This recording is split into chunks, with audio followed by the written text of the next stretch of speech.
Bismillahirrahmanirrahim. Assalamualaikum warahmatullahi wabarakatuh. Ya, pertemuan ke-14 ini saya akan menjelaskan tentang praktikum SPSS. Untuk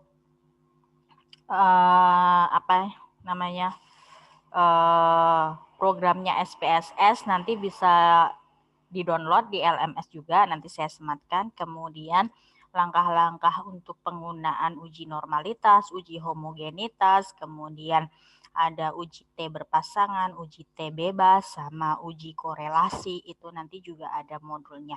Silakan nanti bisa di-download di LMS-nya. Di sini ini adalah tampilan SPSS-nya.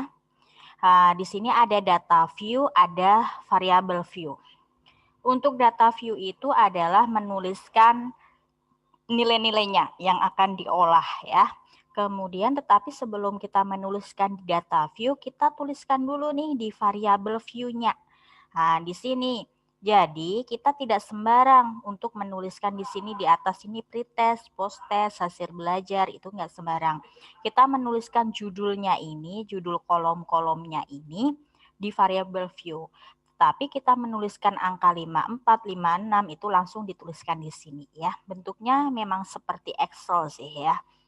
Nah, di sini untuk variable view-nya pertama kita klik yang variable view ini, kemudian di sini kita mau berapa kolom nih. Ini saya sekaligus aja ya. Karena pretest posttest ini mau saya gunakan untuk uji T berpasangan. Kemudian hasil belajar sama metode mau saya gunakan untuk praktikum uji T bebas. Nilai UTS, nilai UAS mau saya gunakan untuk uji korelasi ya. Untuk uji normalitasnya kita pilih salah satu di antara ini. Nah, di sini ini saya satukan aja untuk praktikumnya di sini. Nah, di sini untuk namanya judul pretest posttest itu adalah judul nanti yang akan muncul di kolomnya ini ya. Nah, misalkan kita mau uji T berpasangan yang ada pre-post ya. Jadi ada nilai pretest, ada nilai posttest. Kita kan mau menuliskan nilai pretest sama nilai posttestnya. Kita mau kolom berarti ada kolom nilai pretest. Kita tuliskan di sini pretest. Penulisan ini tidak boleh pakai spasi. Jadi kalau mau pakai spasi diakalinya pakai underscore seperti ini atau disatukan gitu ya. Misalkan hasil belajar berarti hasil underscore belajar. Nggak boleh spasi karena nanti kalau spasi akan error. Atau mau disatukan hasil belajar langsung tulis langsung gitu boleh. Nah, di sini pretest kita tuliskan pretest. Kemudian tipenya ini ada bermacam-macam. Dipilih di sini titik 3-nya ini nanti ada numerik, ada date, kemudian string gitu ya. Kalian hanya tahu ini aja. Kalau numerik nanti adalah isinya adalah angka-angka. Nah, kita kan berkaitannya dengan nilai-nilai ya, berarti pakainya numerik. Kalau string itu adalah nama, berarti nanti kalau ada kolom nama gitu kliknya jangan numerik, tapi adalah kliknya string. Kita karena berkaitan dengan angka, kita numerik. Kita oke. Kemudian width-nya, itu maksudnya lebarnya. Boleh nanti lebarin lagi lebih dari 10 atau itu ya. Desimal, di belakang koma mau ada desimal enggak? Di sini nilai saya adalah enggak ada koma-komanya. Berarti desimalnya saya kasih 0, jadi enggak pakai desimal gitu ya. Label itu nanti untuk penamaan label. Ini kalau ini boleh pakai spasi. Samain aja dengan ininya, judulnya ya, judul kolomnya aja. Kalau ini pakai spasi boleh. Kemudian values itu nanti kita gunakan untuk yang uji T bebas. Ya, di sini uji T bebas itu kan kita mau membandingkan dua nilai ya, dua kelompok maksudnya, nilai dari dua kelompok, satu kelompok diskusi, dua kelompok ceramah gitu ya. Kalau untuk di SPSS nggak dibuat kolom nilai kelompok 1, nilai kelompok 2. Jadi nilainya itu langsung nih hasil belajar di sini kayak ini di kolom ketiga dan keempat. Kolom ketiga dan keempat itu adalah contoh untuk uji T bebas. Jadi di sini sebenarnya ada dua kelompok. Nilainya disatukan, nilai hasil belajar karena nanti ngolahnya akan berdasarkan metodenya. Ini hasil belajar, nilainya 56 sampai dengan 58 itu adalah kelompok 1. Kelompok 1 di sini berfungsi sebagai diskusi. Kelompok yang diskusi. Kemudian nilai 87 sampai 85 itu adalah kelompok 2. Kelompok 2 itu adalah kelompok yang ceramah. Nanti kita lihat ya, yang satunya diskusi atau ceramah ya.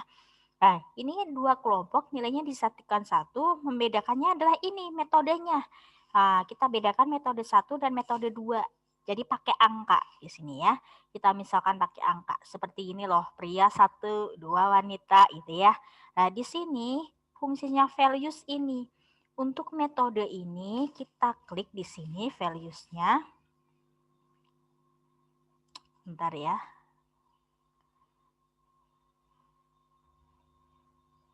Diklik di sini nanti akan muncul. Nah, di sini ini jadi gini, kita remove dulu. Satu diskusi, 2 ceramah. Jadi sini 1 itu kan untuk labelnya adalah diskusi gitu ya. Kemudian kita add. Nah, kemudian untuk angka 2 itu pemisalannya untuk metode ceramah gitu ya. Kita add juga.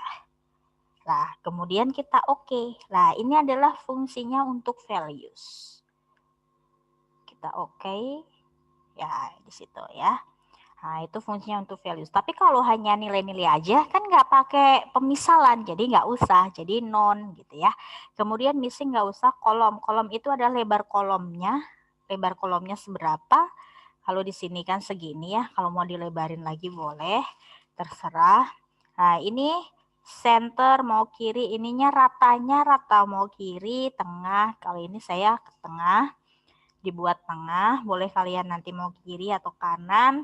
Kemudian di sini adalah ini adalah skalanya. Skalanya karena kita yang akan kita operasikan adalah skala.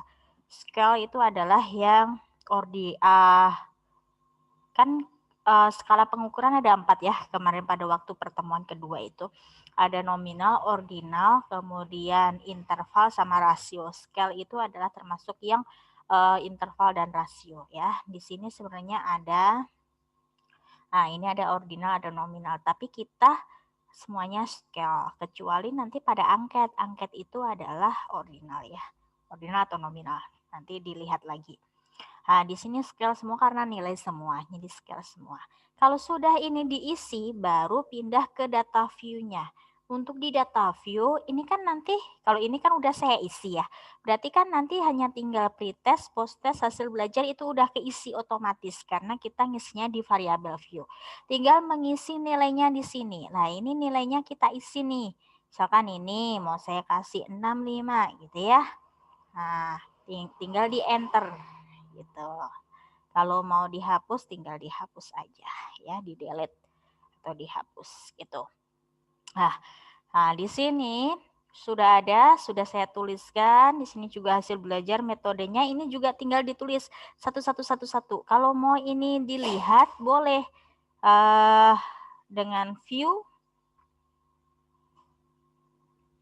values label.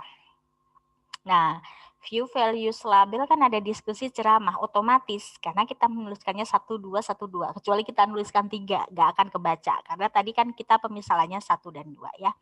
Ini saya tuliskan 1, 2 aja ya. Values labelnya saya klik lagi. Nah, ini 1, 2, 1. Ini juga angka ya, nilai. Sekarang yang pertama saya mau uji normalitas. Uji normalitas dari salah satu nilai.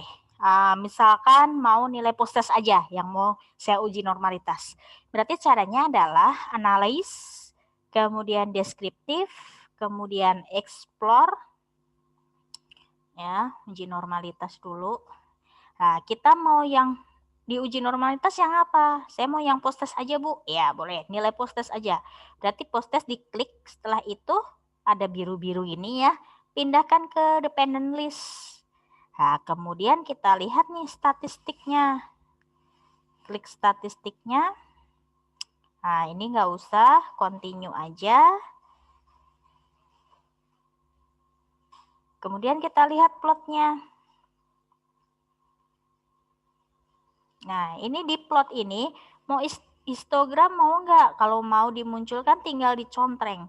Nah, ini yang paling perlu ada normalitinya, normalitas, uji normalitasnya. Kita contreng, kalau sudah continue. Ya. Kemudian klik optionnya, kita klik juga optionnya. Nah, ini nggak usah continue lagi ya. Tadi di statistiknya, alfanya mau berapa gitu ya. Ini, kalau di sini kebalikan, kita kan alfa itu kan tingkat kesalahannya. Tetapi kalau yang di sini adalah confidence-nya, tingkat kepercayaannya. Berarti kalau kita di soal itu alfa 5%, berarti kesalahannya 5%. Berarti tingkat kepercayaannya berapa? Berarti kan 100% kurangi 5%. Berarti yang dituliskan di sini tingkat kepercayaannya ya, 95%. Berarti continue. Nah, kalau sudah kita klik OK. Ini biar gini aja. Kita OK. Nanti akan keluar hasilnya.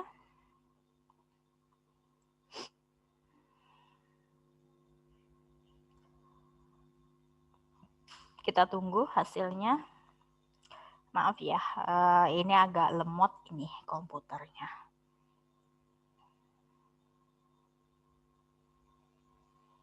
Ya, sekarang sudah kelihatan hasilnya di sini nih. Post testnya N-nya 10, berarti nilainya tadi ada 10 orang gitu ya. Nah, di sini sudah ada deskripsinya juga udah ada. Rata-rata nilai post test segini, kemudian standar confidence-nya tadi 95, standar deviasinya segini, variansinya, nilai minimum, nilai maksimum, range-nya, tinggal dibaca doang kan ya, ada ya. Nah, kurtosisnya, squamous-nya. Nah, kita lihat ini. Uji normalitasnya yang ini, test of normality ini ya. Ini kita lihat yang ini, Kolmogorov-Smirnov. Kita kan pakainya kan Kolmogorov-Smirnov atau Lilly first ya. Nah, di sini kita lihat nih, sig-nya kan 0, ini titik itu menunjukkan komanya. Jadi di sini sig-nya kita lihat itu signifikannya. Nah, aturannya nanti ada di LMS-nya, silahkan di-download. Untuk uji normalitas itu, jika nilai signifikannya itu kurang dari sama dengan alfa, alfanya tadi kan kita 0,05 ya, maka data tidak berdistribusi normal. Tapi kalau signifikannya itu lebih, nilai sig-nya itu lebih dari alfa, alfanya kita di sini 0,05 maka berdistribusi normal. Di sini sig-nya kan 0,20 ya. Bandingkan dengan 0,05. Berarti 0,20 itu kan lebih dari 0,05. Alfanya kan 0,05 ya, alfanya beda-beda tergantung dengan soal atau si peneliti itu. Nah, karena lebih dari maka data berdistribusi normal. Jadi nilai post test ini berdistribusi normal. Udah itu aja kalau untuk SPSS ya. Nah, di sini histogramnya kalau digambarkan akan seperti ini ya. Nah, ini adalah uji normalitas. Kita lanjutkan ke uji T berpasangan ya. Uji T berpasangan itu yang satu kelas tapi yang pre-post gitu ya, sebelum sama sesudah. Berarti kita pakai kolom pretest sama post test ini. Nah, pertama analis dulu. Bentar. Analis. Kemudian setelah analis langsung ini perbandingan kan, uji perbandingan, rata-rata perbandingan. Nah, pilihnya kan ini ya, per sample test. Kalian pasti mengucapkannya lebih hebat karena kan bahasa Inggris ya. Nah, di sini kita klik uji berpasangannya. Lah yang kita mau ujikan apa? Pre sama post kan ya. Kita klik pre-nya, pindahkan. Kemudian dengan apa? Dengan post. Kita klik dengan nilai postnya. Kita pindahkan. Kalau sudah, kita klik optionnya. Untuk optionnya lah ini. Ini kan harus diganti ya. Confidence-nya mau berapa persen? Saya mau gunakan 5%. Berarti confidence-nya adalah 95% kan? 100% kurangi 5%. Jadi alfanya di sini adalah 0,05. Jadi intinya gini, kalau di SPSS itu untuk kita nggak usah pakai rumus, asalkan tahu langkah-langkahnya. Lah, nanti untuk kesimpulannya itu kita membandingkan nilai sig-nya itu dengan alfa yang kita gunakan. Alfanya mau berapa? 5%, 1%, atau 10%. Nah, nanti sudah ada kesimpulannya ya. Kita continue di sini. Kemudian oke. Tinggal oke. Kita tunggu hasilnya. Untuk uji T berpasangan ini, kita kan yang ini uji T berpasangan ya. Itu untuk kesimpulannya, jika nilai sig-nya itu kurang dari atau sama dengan nilai alfa, maka ada perbedaan. Kesimpulannya ada perbedaan. Tetapi kalau nilai sig-nya itu lebih dari nilai alfa, maka tidak ada perbedaan gitu ya. Nah, di sini outputnya udah ada belum? Nah, ini ada. Nah, kita lihat yang ini. Nah, kita lihatnya yang ini. Yang per sample test ini ya, uji T berpasangan ini. Nah, kita lihatnya kalau ini nilai T-nya, T hitungnya. Nah, kita nilainya sig-nya ini aja. Sig-nya ini berarti kan ada titiknya, berarti ini kan 0,0. Nah, kalau ini standar error standar deviasinya 2,21 gitu ya. 0,0. Berarti 0,0 kita bandingkan dengan 0,05. Berarti lebih dari atau kurang dari 0,0 titik-titik 0,05. 0,05-nya kan alfa ya. Berarti kan kurang dari kan 0,0 kurang dari 0,05. Berarti karena kurang dari, kesimpulan di SPSS-nya itu, maka ada perbedaan. Jadi ada perbedaan pretest, nilai pretest, dan nilai post-test. Ya, itu gitu ya. Kemudian, kita lihat. Kita balik lagi. Nah, sekarang kita mau menganalisis uji T bebas ya. Uji T bebas. Untuk uji T bebas kita analis, kemudian masih perbandingan, compare mean, kemudian independen ya, independen. Ingat uji T bebas tadi kan harus ada nilainya disatukan, tinggal memisahkannya dengan metode tadi, kolom metode. Nah, tes variabel, berarti variabel tesnya, berarti kan hasil tesnya, berarti hasil belajarnya. Kita pindahkan, klik hasil belajar, pindahkan ke kanan.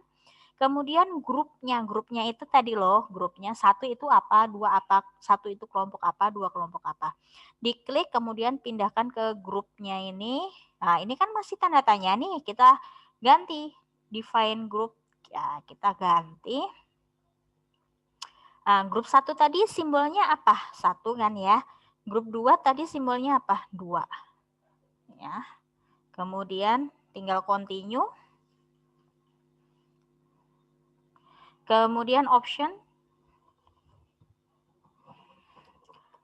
Nah, ini confident-nya. Berarti alpha kita ambil 0,05 lagi ya. Jadi confident-nya adalah 95%. Continue. Kemudian oke. Ya. Kita lihat ke bawah. Ini tadi masih ini masih proses ya.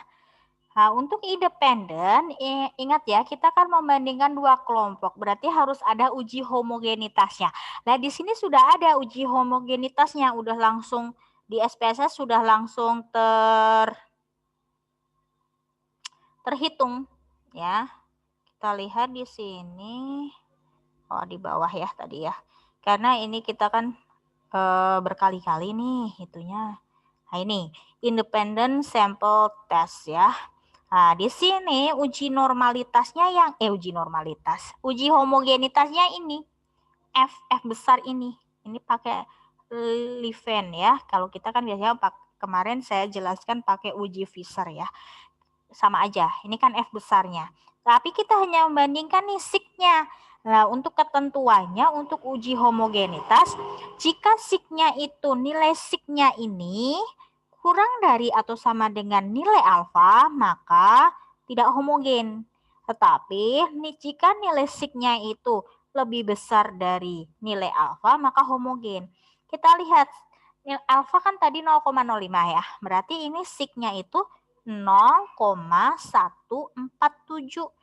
0,147 kita bandingkan dengan 0,05. Berarti kalau mau 3 angka di belakang koma, 0,147 titik-titik dengan 0,050. Berarti kan lebih besar atau lebih kecil? Lebih besar kan ya? Kalau lebih besar berarti kesimpulannya adalah homogen. Berarti ini kedua kelompok yang diskusi dan ceramah tadi homogen.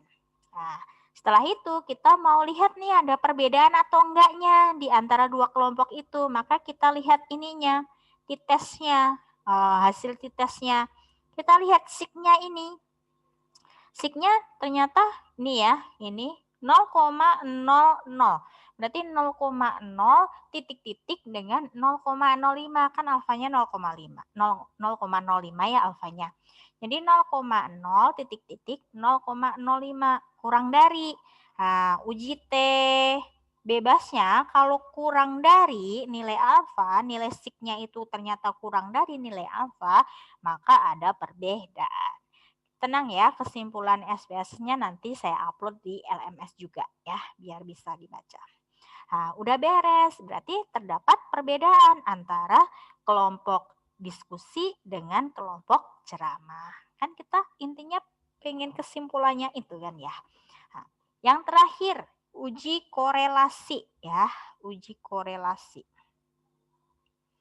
Untuk korelasi, di sini kita mau melihat nih nilai korelasinya. Caranya adalah dengan berarti analis. Kita mau korelasikan nih nilai UTS dengan nilai UAS-nya ini. Berarti kolom yang dua kolom terakhir ini. Berarti harus ini ya korelasi ya. Kemudian bivariat karena kita di sini hanya dua variabel aja yang kita pelajari, belum variabel parsial ya. Nah, di sini bivariat kita klik korelasinya. Nilai mana yang mau dikorelasikan? Nilai UTS dengan nilai UAS. Berarti UTS-nya diklik, pindahkan ke kanan. Nilai UAS-nya juga diklik, pindahkan ke kanan. Ya. Optionnya diklik, boleh. Kita lihat alfanya mau pakai berapa. Tuh. Bentar ya. Option itu kan alfanya ya. Nah, di sini korelasinya ini nggak usah, cancel aja. Cancel aja. Nah, di sini kita mau pakai korelasinya adalah pakainya Pearson kan kemarin ya yang dijelaskan. Kalau normal berarti pakai Pearson yang pakai uji product moment. Kalau tidak normal berarti pakai rank Spearman ya. Harus diuji dulu normalitas atau enggaknya. Kita asumsikan ini normal ya. Berarti pakai Pearson. Kemudian klik OK. Kemudian kita lihat hasilnya. Ke bawah. Lagi proses. Nah, untuk nilai korelasinya itu, nilai korelasinya adalah ini. Ini kan gini, tabel korelasi ini ya. Nilai UTS, korelasi dengan nilai UTS 1. Berarti kan, iya benar kan, korelasi dengan dirinya sendiri kan 1. Nah, nilai UTS dengan nilai UAS, korelasinya ini 0,796. Silahkan bisa dilihat sendiri di tabelnya, itu adalah korelasi tinggi atau sangat tinggi ya gitu ya. Ada kan di tabelnya yang kemarin sudah dijelaskan. Nah, jadi korelasi antara nilai UTS dengan nilai UAS itu adalah 0,796. Di sini juga mau pakai yang bawah juga boleh. UAS dengan UTS ini 0,796, UAS dengan UAS 1 kan dirinya sendiri ya. Nah, sekarang terdapat korelasi atau enggak? Nah, di sini kita lihat sig-nya. Tapi kalau ini tinggi, sangat tinggi, logikanya ada ya. Kalau nilai sig-nya itu adalah kurang dari sama dengan nilai alfa, maka terdapat korelasi. Tetapi kalau nilai sig-nya itu lebih besar dari nilai alfa, maka tidak terdapat korelasi. Nah, di sini nilai sig-nya adalah 0,002. Kita bandingkan alfanya 0,05. Berarti 0,002 titik-titik dengan 0,050 kalau mau 3 angka di belakang koma. Berarti kan kurang dari ya. Karena kurang dari maka terdapat korelasi ya. Korelasinya berapa? Ini korelasinya 0,796, positif 0,796. Nanti kalau korelasinya negatif di sini ada negatifnya. Ya. Nah, itu adalah gambaran tentang SPSS-nya ya. Jadi di sini kalau untuk korelasi biasa tinggal dituliskan, tapi ingat sebelum menuliskan di sini harus diatur dulu di variabel view-nya ini ya. Kalau untuk pretest posttest sama, yang beda adalah ini jika kita pakai uji T yang 2 kelompok atau 2 kelas. Jadi nilainya jadikan satu dalam satu kolom, kolom satunya itu adalah pembedanya. Nah, dengan pakai label tadi ya, pakai values tadi ya nilainya. Kalau satu itu untuk metode diskusi, 2 untuk ceramah. Kalau untuk contoh di sini. Nah, mungkin itu sedikit gambaran tentang praktikum SPSS-nya. Silakan bisa nanti diinstal sendiri, kemudian dicoba sendiri ya, dicoba-coba sendiri. Installnya gampang kok. Ya, mungkin cukup sekian dari saya untuk pertemuan ke-14 ini. Semoga bermanfaat. Ya. Assalamualaikum warahmatullahi wabarakatuh.